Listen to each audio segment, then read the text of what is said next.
अच्छा, example number 3 जो है वो क्वेश्चन क्या दे रखा है। क्वेश्चन आपको बोर्ड स्क्रीन पे भी दिखेगा, आप यहाँ भी देख लीजिए। ये बोल रहा है कि गुणनखंड विधि द्वारा 2x square minus 5x plus 3 is equal to 0 के मूल ज्ञात करिए। ठीक है, मतलब हमें गुणनखंड विधि द्वारा इनके मूल ज्ञात करना है, यानी कि रूट्स ज्ञात करना है। तो ज़रा इसको समझिएगा कि इसे करते कैसे हैं। अब देखिए, जब भी इस तरीके का क्वेश्चन आता है तो सबसे पहले आप कॉन्सेप्ट को समझिए। हम क्या करते हैं कि ये जो आप समझिए यहाँ पे, जैसे A X square plus B X plus C बराबर 0 है, तो हमें क्या करना होता है कि इसका और इसका, इन दोनों का गुणा करना होता है, यानी कि ए गुणे सी करते हैं और फिर इसमें से आप इनको जोड़ के या घटा के आप चाहे जैसे करो, इसको बीच वाले के बराबर लाना होता है, यानी बी के बराबर लाना होता है। आप कोई वैल्यू ले लेंगे, जैसे मान लीजिए कि हमें 3 लाना है, ठीक है, तो 5 गुणे 2 अगर है तो 5 में से आप 2 घटा देंगे तो क्या आ जाएगा, 3 आ जाएगा। ये जस्ट एक एग्जाम्पल था। अब बात को समझिएगा, ये सब आपको पता है, आपने क्लास 8 में भी ये देखा है।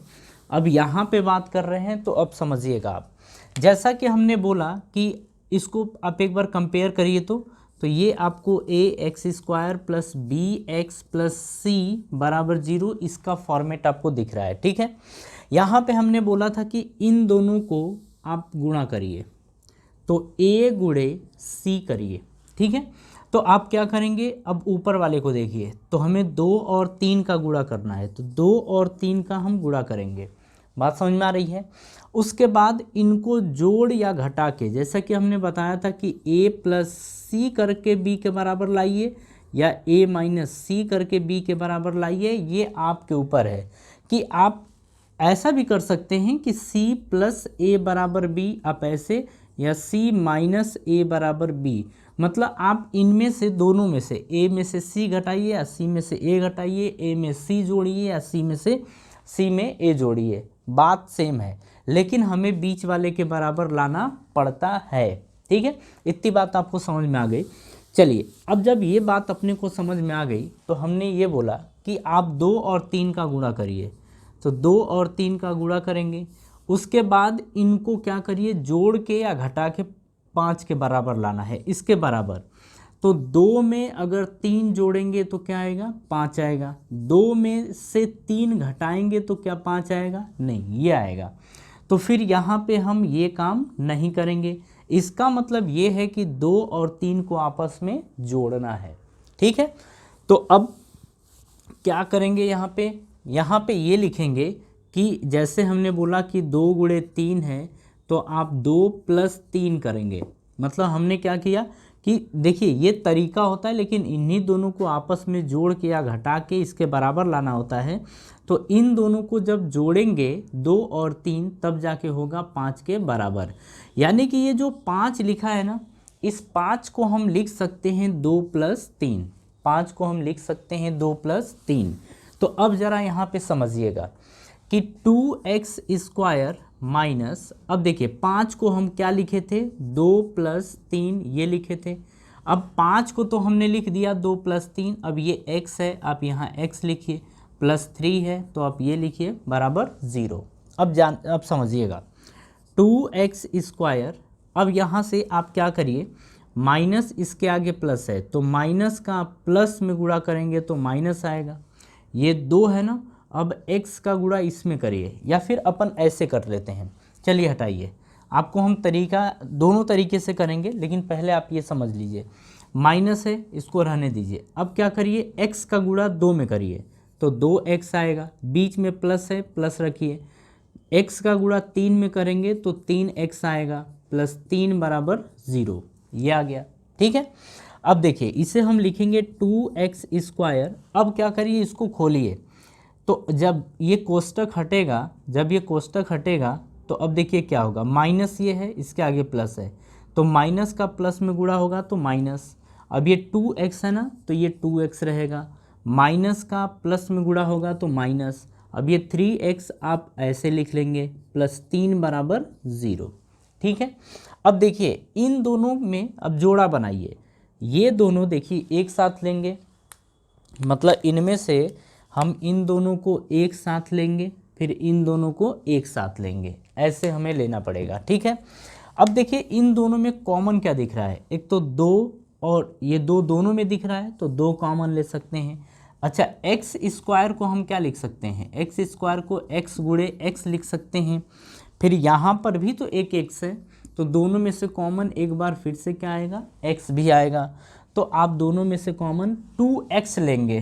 तो अब यहाँ पे देखिए क्या बचेगा, अब ये आप यहाँ से ले लिए तो केवल एक ही चीज़ तो बचा, और ये क्या बचा है, x, मतलब 2x स्क्वायर में से अगर 2x कॉमन ले लेंगे तो अंदर x बचेगा, माइनस है तो आप माइनस ले लीजिए, 2x आपने बाहर निकाल लिया है तो बनेगा क्या, 1।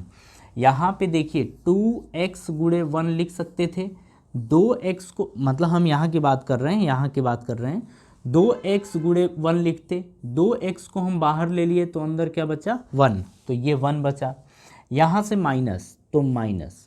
अब देखिए दोनों में से कॉमन आपको 3 दिख रहा है, दोनों में देखिए यहाँ 3 है, यहाँ 3 है, तो इस 3 को हम लिखेंगे 3 गुणे 1, जब 3 बाहर ले लेंगे तो अंदर क्या बचेगा, 1 बचेगा, तो 3 हम बाहर ले लिए। अब देखिए ब्रैकेट में लिखना पड़ेगा, यहाँ पर x लिखेंगे।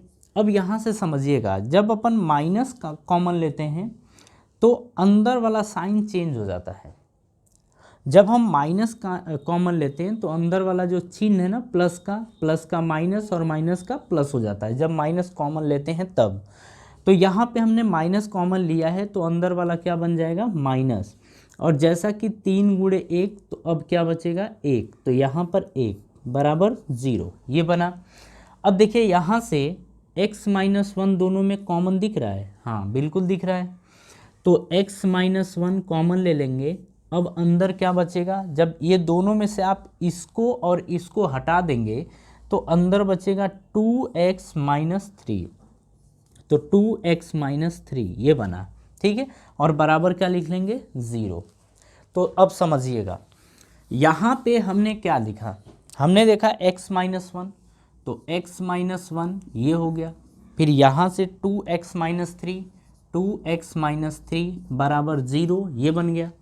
अब देखिए इन दोनों का गुणनफल 0 के बराबर है, तो इसका क्या मतलब होता है, इसका मतलब ये होता है कि या तो ये 0 के बराबर होगा या तो ये 0 के बराबर होगा, ठीक है।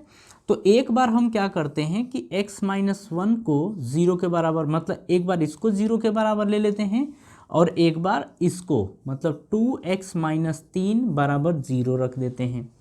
अब देखिए इसको सॉल्व करिए, माइनस से इधर जाएगा तो प्लस बनेगा, तो x इक्वल्स टू 1 आ जाएगा, ठीक है। यहाँ से देखिए माइनस इधर जाएगा तो क्या बन जाएगा, प्लस बन जाएगा। अब ये गुणे में है, इधर जाएगा तो भाग होता है, तो 3/2, यानी कि हम ये बोलेंगे कि जो इसके मूल आएंगे ना, वो मूल आएंगे, एक तो x 1 होगा और एक 3/2 होगा, ठीक है। अच्छा, इसका मतलब क्या होता है उसको समझ लीजिए, जब ये वैल्यू इसमें पुट करेंगे ना तो ये हमेशा 0 के बराबर आएगा, हमेशा किसके बराबर आएगा, 0 के बराबर आएगा, ठीक है। मूल का मतलब यही होता है। तो ये क्वेश्चन इस तरीके से सॉल्व किया जाएगा।